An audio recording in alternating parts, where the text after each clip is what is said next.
제가 마이크레딧 체인 행사에 참조 출연으로 나왔는데요. 아시는 분들 계시겠지만 사실은 이 회사가 핑거의 자회사가 하는 프로젝트입니다. 근데 그 핑거라는 회사를 제가 2000년도에 창업한 회사입니다. 그래서 제가 한 3, 4년 경영을 했고요.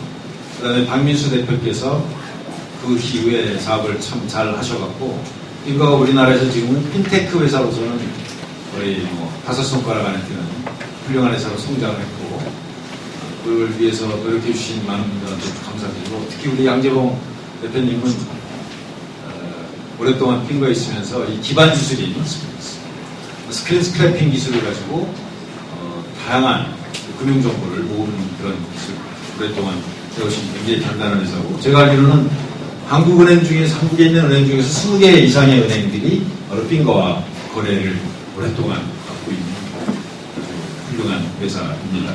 근데 저는 원래 이제 팍스넷이라는 걸 1999년도에 창업을 했고, 2000년도에 핑거를 창업했는데, 제가 지금 고생을 했습니다. 왜냐하면 핀테크가 뜨기 시작한 지 한 2, 3년밖에 안 됐잖아요. 근데 제가 2000년도에 핀테크라는 사업을 하겠다고 했으니 얼마나 힘들었겠어요. 사업이라는 게 타이밍이 중요한 건데, 어쨌든 이렇게 큰 회사로 만들어주시고 또 이렇게 훌륭한 상품, 제품으로 ICO까지 하신다고 해서 제가 오늘 나왔습니다. 저는 2015년도에 블록체인 OS라는 회사를 창업을 했고, 작년 5월 10일 날 보스콘이라고 하는 ICO를 국내에서 최초로 해서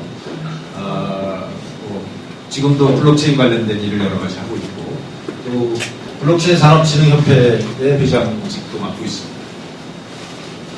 근데 아마 지금 오신 분들 중에 상당히 많으신 분들은 과연 이게 투자 목적과 관련돼서 오신 걸로 생각이 드는데요. 저도 많은 분들 만나보실 때마다 과연 이 ICO에 참여하면 돈 좀 되겠냐, 암호화폐 투자하면 어떻게 될 것이냐, 이런 얘기들을 많이 듣는데요. 그래서 그거에 대해서 좀 간략하게 설명드리고 지나가겠습니다.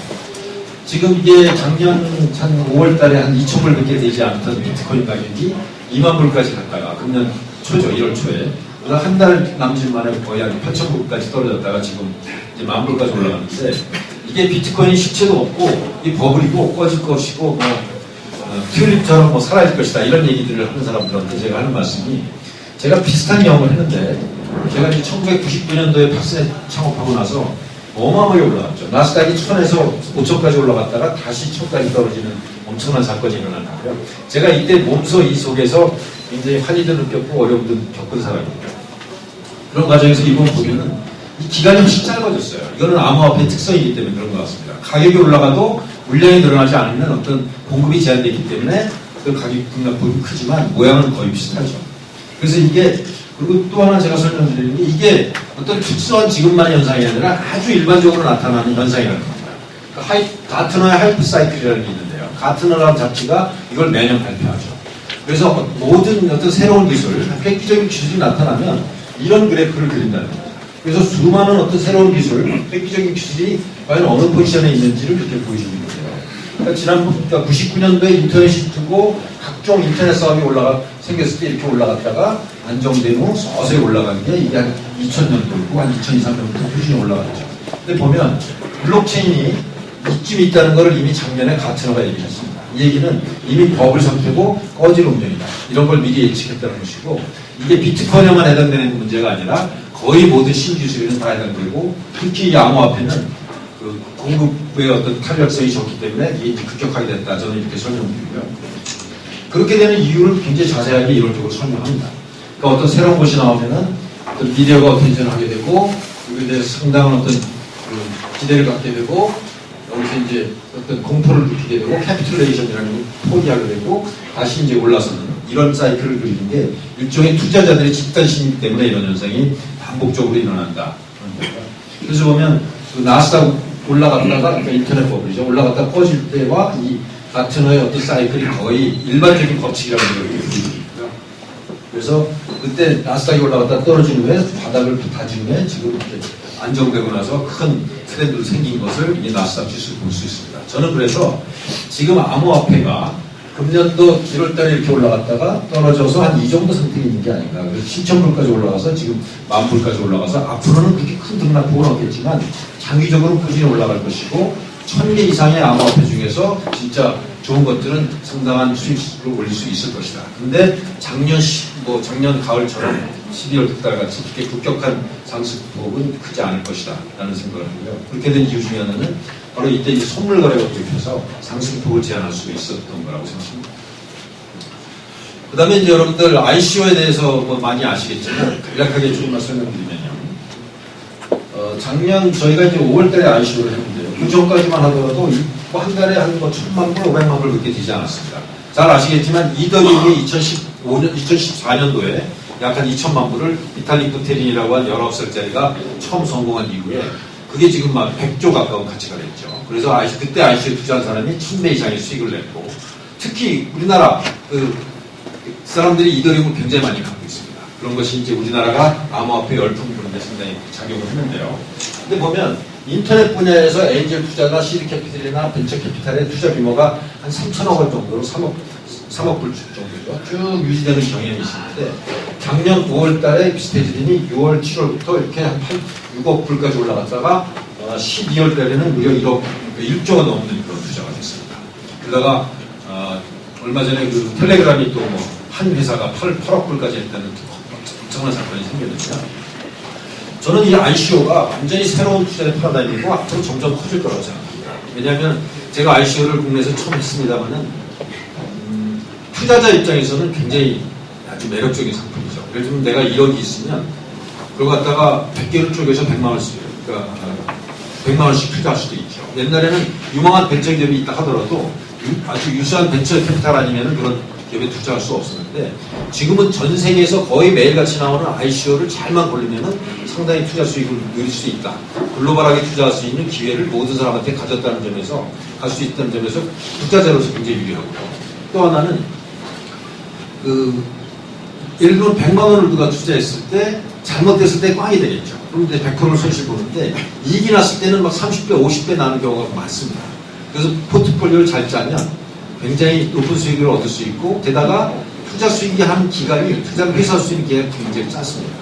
일반적으로 벤처 캐피탈들은 5년 내지 7년 정도 보고 투자를 하는데 ICO는 6개월 내지 1년이면 회수할 수 있기 때문에 기간이 짧고 뭐 몇십 배짜리 수익 나는 경우가 상당히 많이 있기 때문에 투자로서 굉장히 새로운 지평이 열리는 거고요. 그 다음에 투자를 받는 입장에서도 굉장히 유리하죠. 일단 아직까지 일반적인 벤처는 자기 돈으로 시작하고 엔젤 투자자, 그 다음에 그것이 어느 정도 안정된 다음에 엑셀러레이터 투자를 받고 그러다가 이제 또 사업을 좀 확장시킨 다음에 벤처 캐피탈 투자를 받는 이런 과정을 지나서 드디어 이제 IPO를 하고 증권시장에 올리는 시장이었는데요. 그 기간이 대개 한 5년, 7년 정도 걸립니다. 게다가 그런 과정에서 지분이 많이 희석돼서 창업자들이 뭐 경영권을 뺏기는 일이 이제 일어나고 그다음에 벤처 캐피탈에 가서 한 번 투자 받는데 뭐 3개월 내지 한 6개월까지 걸리고 굉장히 어려운 까다로운 조건을 투자로 받게 되고 잘못하면 이제 도래계약 비상금까지 갖게 되는 그런 굉장히 어려운 과정을 겪어야 되는데 여러분들 잘 아시다시피 ICO는 그냥 뭐 한 6개월 정도만 준비하면 충분히 할 수 있고 그 다음에 전 세계에 있는 사람들로부터 돈이 아니라 비트코인이나 이더리움을 투자받을 수 있고 수많은 수익 투자자를 받아갖고 넣을 수 있기 때문에 그 커뮤니티가 이제 코인 경제를 좀 활성화시킬 수도 있고 게다가 가장 유리한 거는 일단 시간이 빠르고 어떤 심각한 어떤 제한 없이 계약을 맺을 수 있다는 거고요. 또 하나는 지분이 전혀 희석되지 않는다는 겁니다. 그리고 좋은 백서 있고 좋은 팀만 구성하면 자금을 미리 받을 수 있기 때문에 투자를 받는 사람 입장에서 굉장히 유리하고 또 투자를 하는 사람에서는 굉장히 유리하기 때문에 수요와 공급이 클 수밖에 없고 이것이 앞으로 점점 커질 것이라는 게 저희 생각입니다.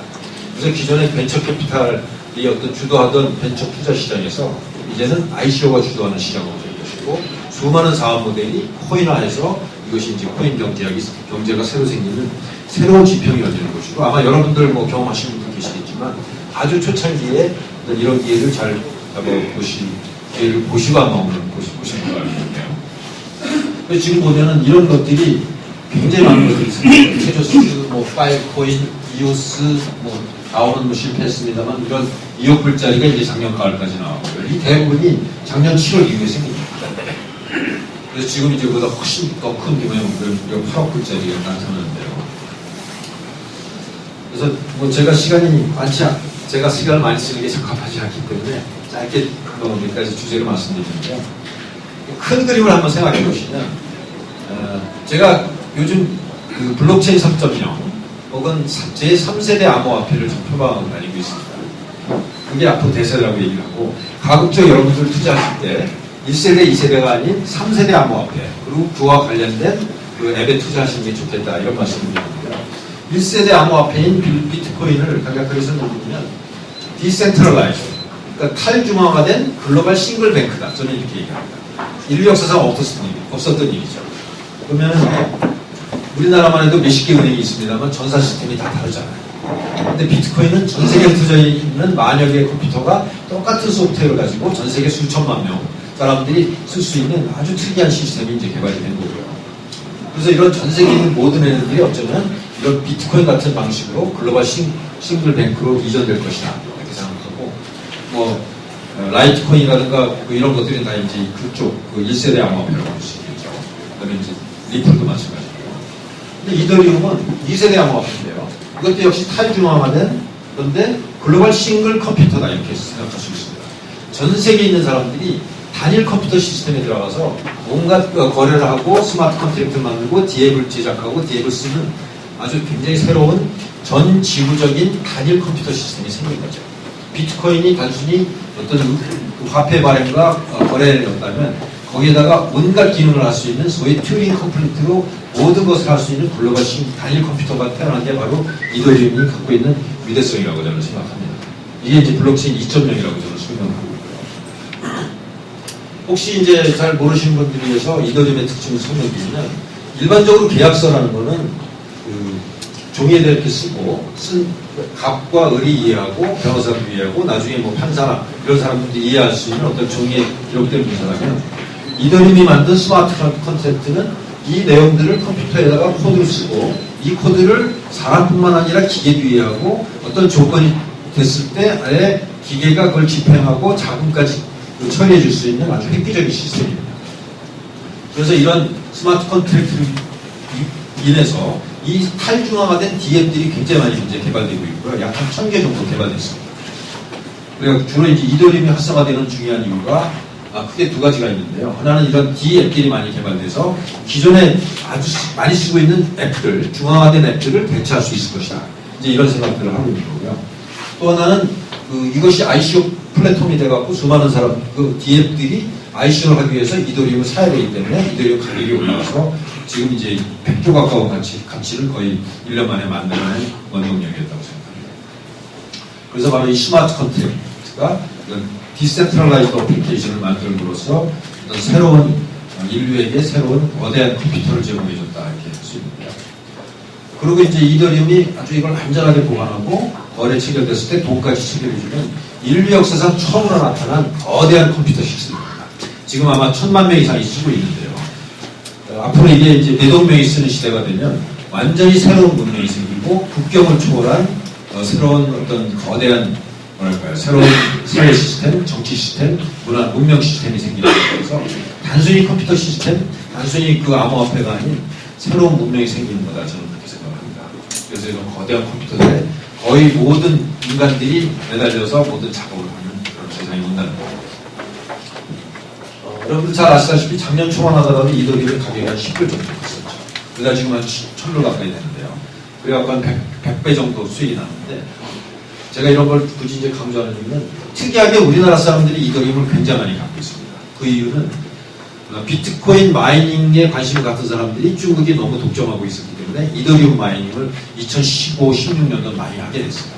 그런 사람들은 원가가 되게 쉽게 그때 투자한 거죠. 그게 이제 굉장히 많이 올라갔고 주변에 이더리움 때문에 투자 대박난 사람들이 많다, 이런 소문이 이제 터지고 있고요. 그 다음에 리플도 마찬가지로 한 150배 정도 올랐습니다. 작년 초에 비해서. 특이하게 리플도 우리나라 사람들이 굉장히 많이 갖고 있어요. 거의 3분의 1 가까이를 아마 리플을 우리나라 사람들이 갖고 있는 것 같아요. 그 이유는 한 4, 5년 전에 다단계 업자들이 이걸 갖다 많이 풀었습니다. 근데 여러분들 아시다시피 다단계업이라는 게 199% 망하잖아요. 근데 우연히 이제 이걸 들고 있었던 사람들이 몇 년 지나서 갑자기 1년 만에 이렇게 엄청나게 오른 거죠.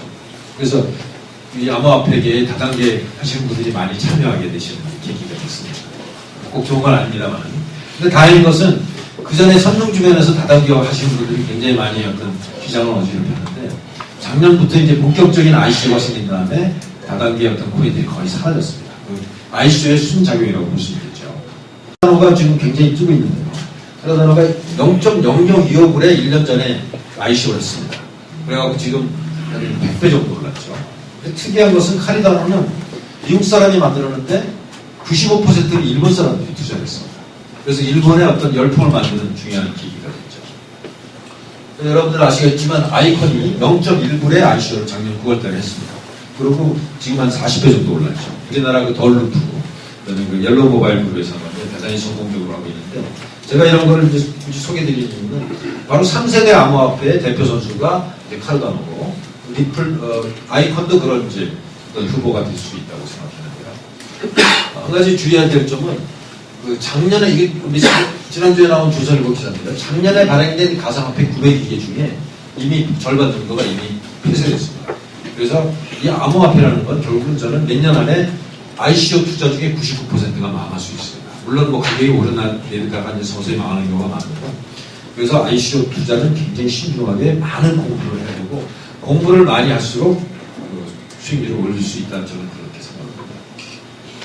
근데 어쨌든 이 비트코인과 이더리움은 굉장히 지금 개념적으로는 성공했지만 굉장히 느리고 비싸고 확대 가능성이 좀 어렵고 그 다음에 업그레이드 하기 어렵고 거버넌스가 없고 그러니까 집단 의사결정하기 어렵죠. 그 다음에 사용성이 떨어지고 그 다음에 분실과 도난에 굉장히 취약하고 다시 센트럴라이즈 되는 그런 경향이 있습니다.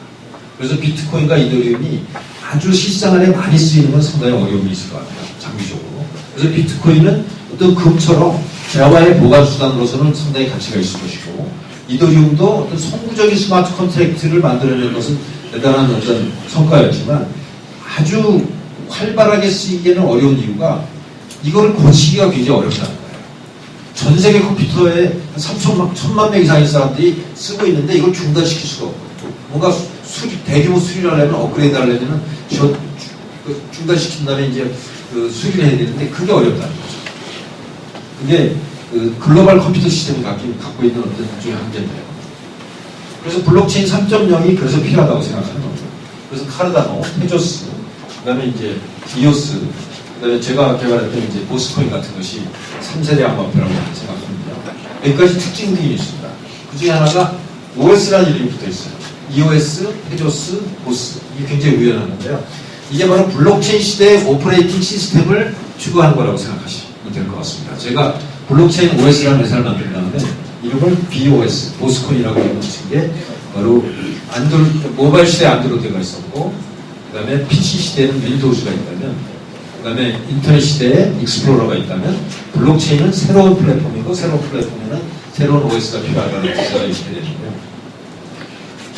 근데 어쨌든 이런 제3세대 암호화폐까지 확장되면서 DF들이 지금 세상을 풍미하는 아마존이 오픈 바자 같은 디센트럴라이즈 앱으로 되고 페이스북이 스티밋 같은 새로운 디센트럴라이즈 SNS가 되고 우버가 이런 라주주 같은 것으로 변하게 되는 게 시대의 추세라고 저는 생각합니다. 왜냐하면 아마존, 페이스북, 우버는 수익을 너무나 많이 가져갑니다. 중앙에 약 20% 가까이 가져갑니다. 여기는 탈중화가 됐기 때문에 그걸 가져가는 주체가 별로 없어서 수수료를 훨씬 낮출 수 있어서 공급자는 더 비싸게 공급하고 소비자는 더 싸게 살 수 있는 그런 원리이기 때문에 앞으로 시대는 그쪽으로 흘러갈 것이라는 게 이제 저희 생각입니다.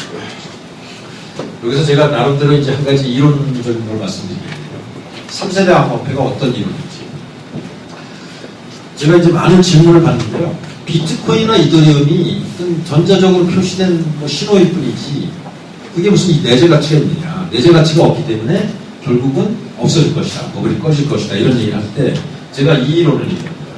이걸 제가 팻 프로토콜 이론이라고 하는데요. 뭐냐면 웹이 나왔을 때, 인터넷이 나왔을 때 TCP/IP 월드와이드 웹 같은 프로토콜, 이건 통신 규약이죠. 이것이 전 세계 컴퓨터들이 연결돼서 이런 통신망 속에서 이 위에 은행, 그 다음에 트러스티드 서비스파티, 정부 기관 같은 거죠. 우버, 아마존, 유튜브 같은 수많은 인터넷 기업들이 엄청난 가치를 만들어냈습니다.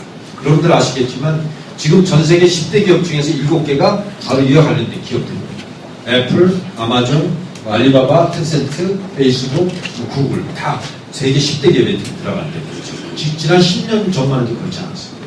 그게 바로 이런 인터넷 프로토콜과 모바일 어떤 플랫폼이 이런 어마어마한 서비스를 만들어낸 어떤 원동력이었는데요. 이 비트코인이 뭘 만든 거냐면 바로 은행과 정부기관, 제3의 신뢰기관들이 독점적으로 갖고 있던 어떤 장부라는 거를 프로토콜 레이어로 내린 겁니다. 이거는 인류의 공유재산이 됐고 누구나 은행을 만들 수 있고 정부기관과 같은 기능을 할 수 있는 블록체인 시스템을 만들 수 있다는 걸 얘기합니다. 여기에 어마어마한 가치가 있는 거죠. 그 가치의 일부만이 바로 비트코인 가격에 반영되기 때문에 저는 앞으로도 비트코인 가격은 훨씬 올라갈 수 있을 거라고 생각하는 겁니다. 충분한 내재 가치가 있다는 거죠. 그 다음에 이더리움을 어떻게 볼 수 있냐면 이더리움은 스마트 컨트랙트라는 거잖아요. 여러분들 아시다시피 우리 모든 일상생활은 다 계약입니다. 뭐 상거래도 있지만 내가 물건을 살 때도 그렇고 뭐 회사와 계약도 그렇고 무역도 그렇고 모든 인간의 생활이라는 건 계약과 연결되어 있고 그 계약을 강제하기 위해서 국가라는 게 존재합니다. 만약에 계약서 썼는데 계약을 안 지키면 내가 뭐 경찰서에 신고를 하고 뭐 수사를 하고 재판소 가서 어떤 그 민사소송을 하고 필요할 때는 형사소송도 하고 계약을 강제하기 위해서 뭐 감옥소도 있고 그런 법을 만들기 위해서 국회도 있어서요. 국가라는 게 바로 계약을 강제하기 위해서 존재하고 그런 국가의 존재 때문에 그 거래 비용을 낮출 수 있고 그것이 경제를 풍성하게 하고 거대한 조직을 만들 수 있는 원천인데 그래서 바로 이 계약이라는 게 인류사에서 굉장히 중요한데 그 계약을 국가나 어떤 그 제3의 신뢰기관 없이 바로 우리 그 컴퓨터에 들어가 갖고 계약을 체결할 수 있고 그것을 자동 집행해주고 돈까지 거래해줄 수 있는 위대한 어떤 시스템이 나온 겁니다. 이게 바로 비탈릭 부테린의 이더리움의 어떤 혁명적인 그 획기적인 상품인데요. 바로 이 가치가 돈으로 따지면 저는 몇백조가 아니라 몇천조가 넘는다고 생각합니다. 근데 그것의 아주 작은 일부인 100조 정도가 지금 이더리움에 지금 반영됐다는 거죠. 그러니까 이더리움이 엄청난 인트리식 밸류, 내재 가치를 만들어낸다. 내재 가치가 없다라는 걸 제가 이제 반박하는 건데요. 자, 그러면 이게 2세대 암호화폐라면 3세대 암호화폐는 어떤 모양이 될 것인가? 이걸 제가 지금 설명드리고 싶습니다. 이런 레저 데이터나 스마트 컨트랙트를 만들어서 컨셉은 증명했는데 이것을 일상생활에 쓰기 굉장히 어렵게 되어 있습니다. 초기 개념을 증명한 제품이기 때문에 그렇죠. 그래서 아까 설명드렸던 여러 가지 문제점들을 일단 해결해서 스마트 컨트랙터와 레저 데이터를 아주 일상적으로 잘 쓸 수 있는 그런 시스템을 만들 것이고 그 다음에 우리 컴퓨터 세계에서 굉장히 어려운 게 데이터 표준입니다.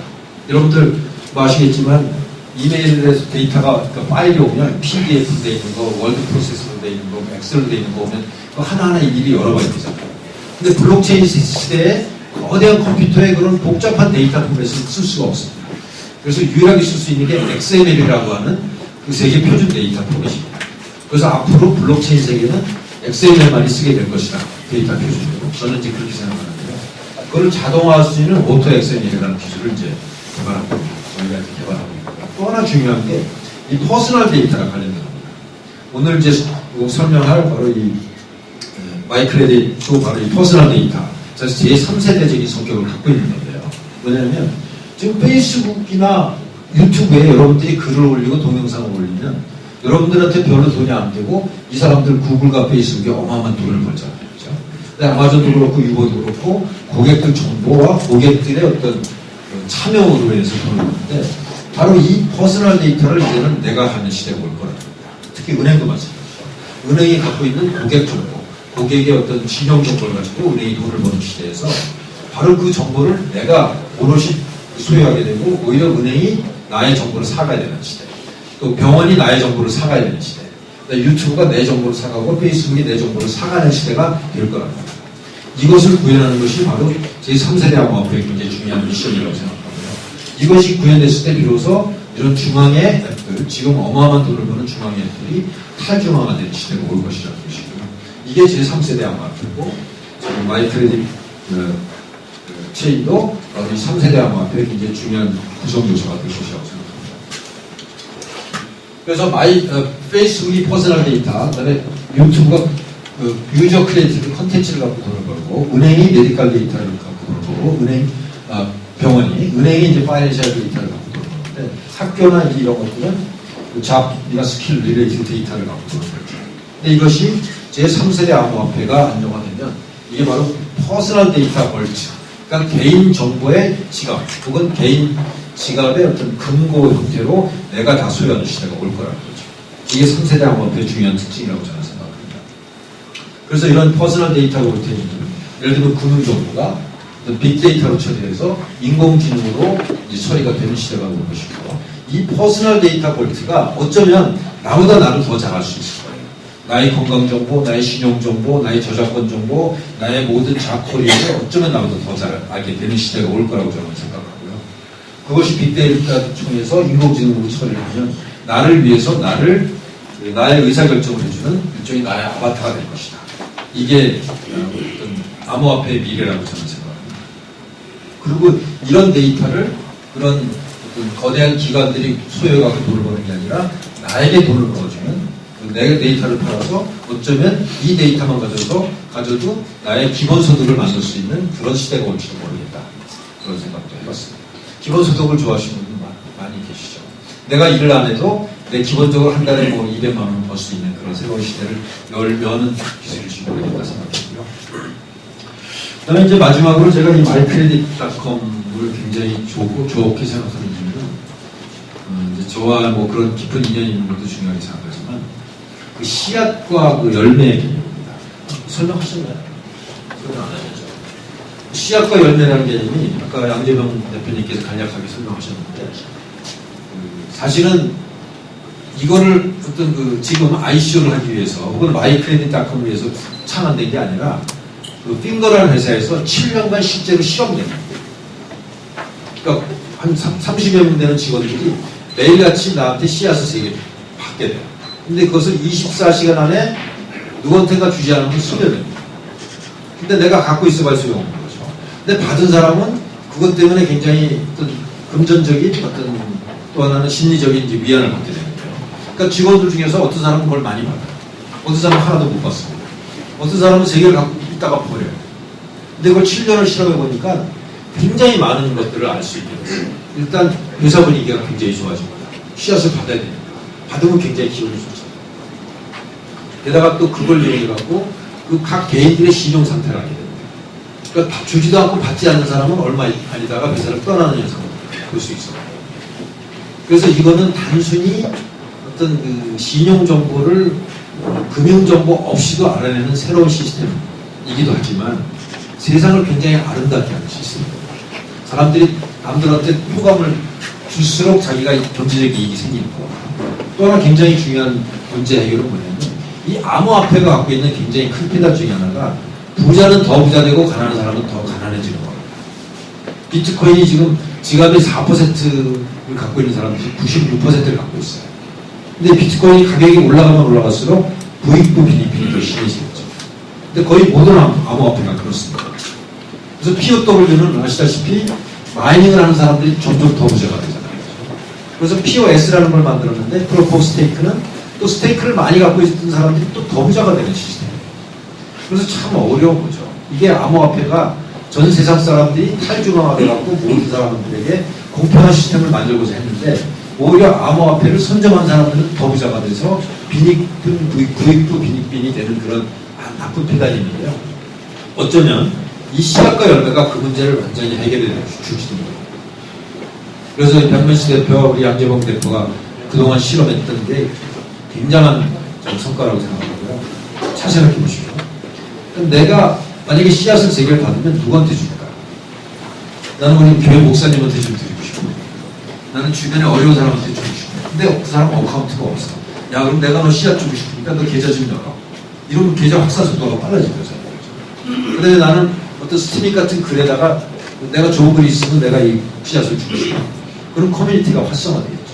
엄청난 시너지 효과와 그런 효과가 생길 것이고 확산 속도가 훨씬 빨라질 거라고 보는 겁니다. 그래서 이게 단순히 어떤 지금 마이크레딧.com에서는 상호 형태의 신용을 보는 방법이기도 하지만 암호화폐가 갖고 있는 근본적인 문제점인 이 빈익빈 부익부 현상을 해결할 수 있고, 그 다음에 매일같이 내가 받으면 줘야 돼요. 안 주면 없어집니다. 그러니까 그 계좌들이 활동성을 굉장히 늘려줍니다. 액티브한 어카운트를 항상 만들어내는 거죠.